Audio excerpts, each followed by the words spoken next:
I'm Jeremy. And I'm Casey. Welcome to our farmstead, Cornucopia Orchards.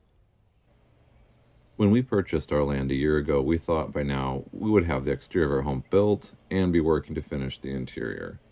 Instead, we are just now able to start framing from the foundation up. We filled the time between with building a shop and clearing land for our future orchard. Now it is summer, and our foundation is finally done, and we have only 3 short months to finish the shell of our house before the fall rains start again. Not to mention clearing more brush and planting pasture, all while caring for livestock and our 2 young boys. We'd better get started.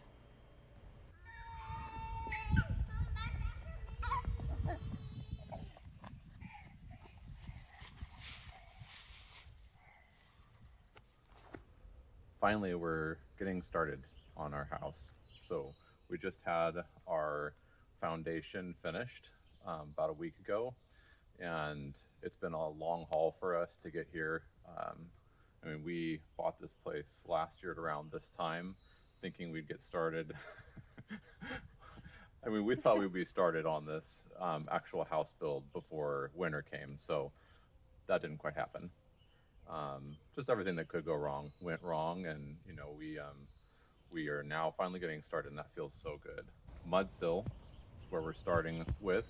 Everything up until that point, the foundation pour and everything is already done.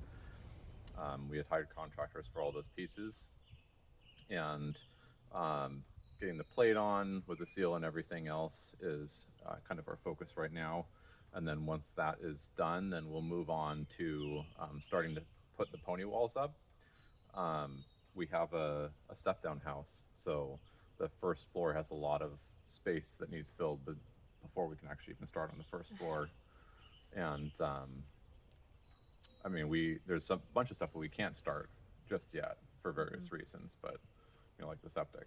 That would be really nice to start. Yes, we've been missing that. We've been living in a travel trailer and using our shop, but we haven't had septic for a very long time. So we'll be starting on electric and water and connecting the sewage down from the shop to the house, and we're going to run an Ethernet cable and all that stuff. But first, we need to have our septic excavator contractor come back. So we're going to be jumping into getting the first step down walls put up, and then we'll work on the first floor until we have the cut-in that we need done. So we're working right here, trying to get this ground down to not even level, just about the right height.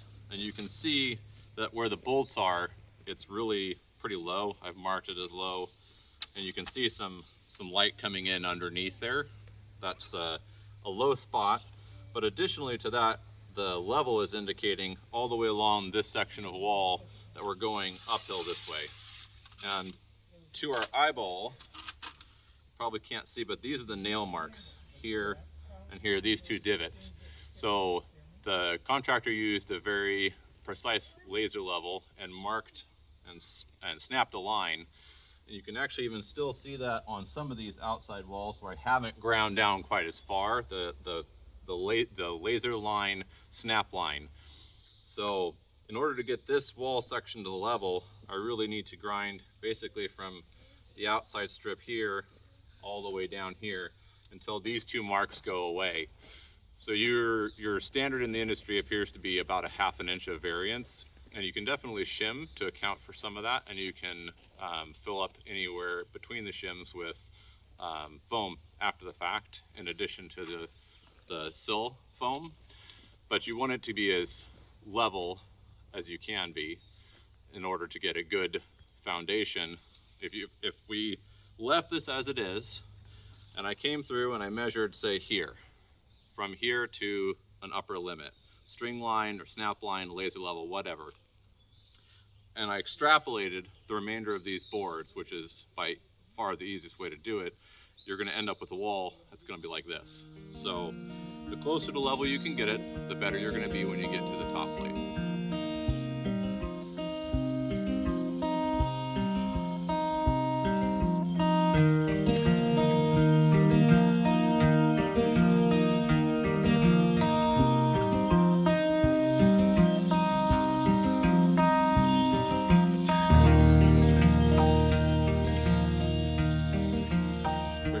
got the foundation grinding done. That's been our project for today. So the foundation varied in height, dips, ridges by about 3/8. Most of it was just pebbling, but there were a couple of spots that were pretty substantial. Beep, cut, take two. We're within the bubble everywhere now, all the way across the top.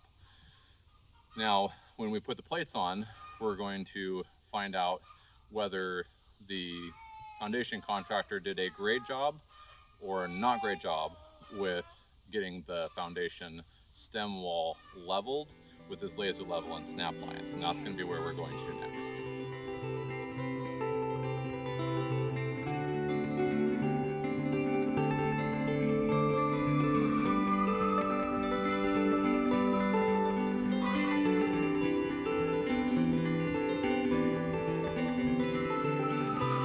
Got our piggies getting their morning food. We do supplement a little grain or livestock feed.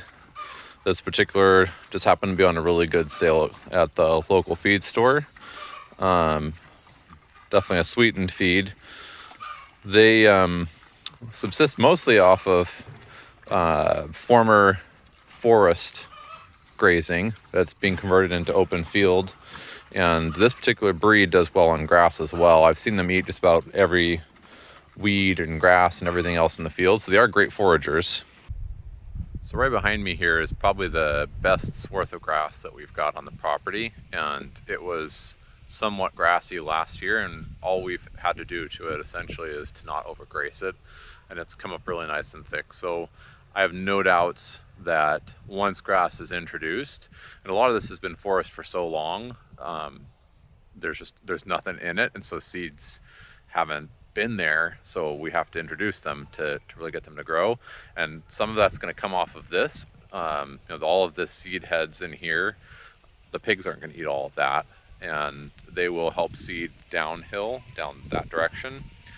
And then we're going to obviously overseed. So the process is clear. So we're going to clear this land, and by that I mean selectively take out specific trees, shrubs, etc., to introduce light.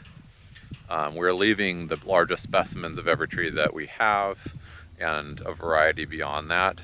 Very, very careful in selecting what is going to come down and what's going to stay, to make sure that we have the same diversity level on the ground and aren't taking anything away. We're just adding in the end. The land that leaves is, it has brackens, it has mosses, it has poison oak, lots of poison oak, and so brambles, and that's by and large what's there. Once you remove the shrubs and the trees, just because those are the kind of the pioneer plants. So we'll be taking pigs through, the same as we have already. We've ran goats through. Some areas very intense, some in others not as much. I'm not a huge spray person. I don't really believe in using a lot of herbicides, but I will absolutely use herbicides to eradicate poison oak. It is a menace. So we will spray for that. And once it's looking dead, nice and dead, then we'll go through and shred the roots as much as we can, like I'd mentioned, with first a plow, then a disc, and then we'll seed. So we're ready to start putting the mud sill on. We've got this one section, first section complete, first of the step downs, and that section is different in one key way compared to this one. So you'll notice this section has two heights of bolt. And what I will do for all these hold downs sections is combine the other method of scribing with that. So taking the board, getting it into position next to your bolts, and then I just took your standard pencil and did quick vertical lines to outline the bolt, and then took the board off, or got it out of the way I should say, and then just measured from the outside, and I am aligning here flush to the center of the bolt. And what that does So it gives you an exact place for you to drill. All right, so now you can see we've drilled, and that taller bolt is inside of the first hole. The board is sitting nicely and level on the other 3 bolts, the J bolts, and I've got this pretty much flush to the corner there.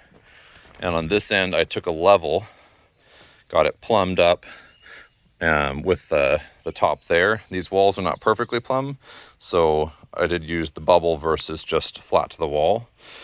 And it does matter if your bolts are actually plumb vertical for this, because otherwise top to bottom you might have a difference. So let's go ahead and get our hammer here. I'm just going to kind of use my arm to brace, and then it's just a gentle tap. That should be sufficient. Now we should have that on the other side, so we'll go ahead, since we got lucky and it didn't fall off, check that we're still lined up, which we are. We've got a bolt here, so we're gonna brace with our arm again, try to see if we got that, and then we'll try and do the last one here. And if it falls off at this point, that's not too big of a deal. Okay, all right, so let's turn that over, see if we can see our marks, and then get them drilled. So this is what you're looking at, that right there. And then looks like this one, I'm not seeing anything right where that bolt is. Probably indicates the bolt is a little bit lower than the outside too, but we have that one. So what we're gonna go ahead and do is drill those 2 holes. And then, yeah, I don't see anything on that. So I could either scribe it, or I could go ahead and drop those 2 on the outside and then hit it again. I'll probably just go ahead and do that.